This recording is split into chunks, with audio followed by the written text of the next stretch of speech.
कुछ दिन पहले एक खबर आई थी जहां पर सीकर के अंदर फॉर्च्यूनर गाड़ी दहेज में नहीं मिलने की वजह से बारात को बीच में रोककर स्टेज से ही दूल्हा है वो भाग गया था। इनकार कर दिया साफ तौर पर कि मैं शादी तभी करूंगा, फेरे तभी लूंगा जब लड़की वाले मुझे दहेज के अंदर फॉर्च्यूनर गाड़ी को देंगे। ये घटना कोई पहले की नहीं, इसे 21वीं सदी की और कुछ दिन पहले राजस्थान के सीकर जिले की है। उसके बाद लड़की के पिता रोते हुए नजर आ रहे थे कि मेरी बेटी से शादी नहीं करी, बीच में छोड़ करके दूल्हा भाग गया क्योंकि हमने उसको फॉर्च्यूनर नहीं दी।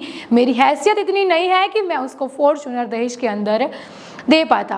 दहेज से प्रताड़ना तो देश के अंदर महिलाएं झेलती है, ये हकीकत किसी से छिपी हुई नहीं है। और आज के ज़माने में भी हम जहाँ आधुनिकता के दौर की बात करते हैं वहाँ पर भी ये हालात जस के तस मिलते हैं, जब बीच में मंडप में ही शादी को तोड़ करके दूल्हे इस तरह से भाग जाते हैं क्योंकि लालची होते हैं वो दहेज के लिए। शादी के बाद भी महिलाओं को इसलिए प्रताड़ित किया जाता है क्योंकि उनका मुँह मांगी रकम उनको दहेज में नहीं मिली। इसके बाद घरेलू हिंसा की शिकार भी महिलाएं होती है, कई बार आत्महत्या जैसे कदम भी महिलाएं इससे प्रताड़ित होकर के उठा लेती है। लेकिन दहेज से इतर अगर हम सोचें कि क्या दहेज ही सिर्फ शादी के लिए सब कुछ है या फिर ऐसी एक और प्रथा होती जो इस दहेज को खत्म करती। एक ऐसी प्रथा है आदिवासी समाज के अंदर जिसका नाम है दापा प्रथा। संस्कृति की एक ऐसी अनोखी विरासत जो दहेज प्रथा के बिल्कुल विपरीत है।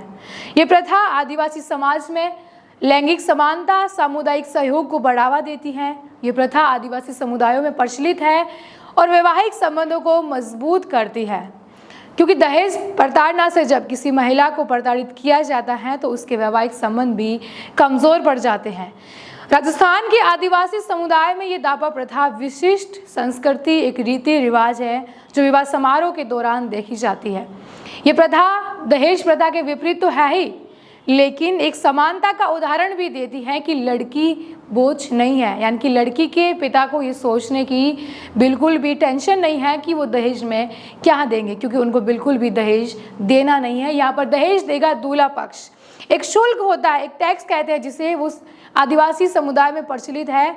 शादी के वक्त दूल्हे पक्ष को ये टैक्स जो है वो दुल्हन पक्ष को देना पड़ता है। विभिन्न प्रकार के ये शुल्क होते हैं जिसमें पूरे गाँव में प्रवेश किया बारात में उसका शुल्क होता है, परिवार का शुल्क होता है, बुआ का, मामा का और गमेती का शुल्क होता है। समाज की जो इकाइयाँ होती हैं उनके लिए भी ये शुल्क इनके पहले से डिसाइड रहते हैं और वो शुल्क जब बाराती आते हैं तो उनको देना पड़ता है। और एक नया उदाहरण होता है कि वो किसी भी दहेज प्रथा का सपोर्ट नहीं करते, यानी कि वो लड़की के पिता से ये डिमांड नहीं करते कि आप मोटरसाइकिल दिलवाए या फिर आप स्कॉर्पियो दिलवाए या फिर आप इतनी रकम दिलवाए क्योंकि हम आपकी लड़की से शादी कर रहे हैं। समाज में हम एक पॉजिटिव एग्जाम्पल ये भी देखते हैं कि कई बार लड़का 1 रुपये का नारियल लेकर के यह बोल देता है कि मुझे कोई भी दहेज नहीं चाहिए, आप अपनी बेटी की शादी मुझसे करवा रहे हैं, मुझे दहेज नहीं चाहिए।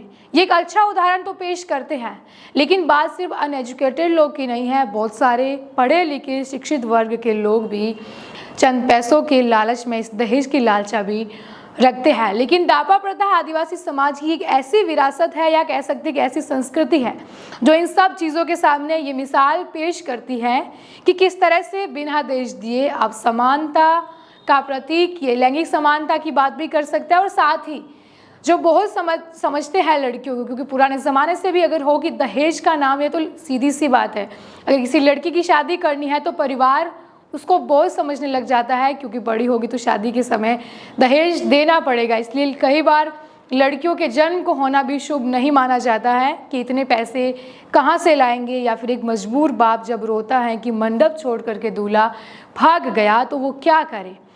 ऐसे में ये आप दापा प्रथा को लेकर के आपका क्या कुछ कहना है, आप कमेंट सेक्शन में हमें ज़रूर बता सकते हैं। वीडियो अच्छी लगे तो शेयर ज़रूर करें, चैनल को सब्सक्राइब भी करें। मैं ममता आप सभी के साथ, देखते रहिए द खटक। शुक्रिया।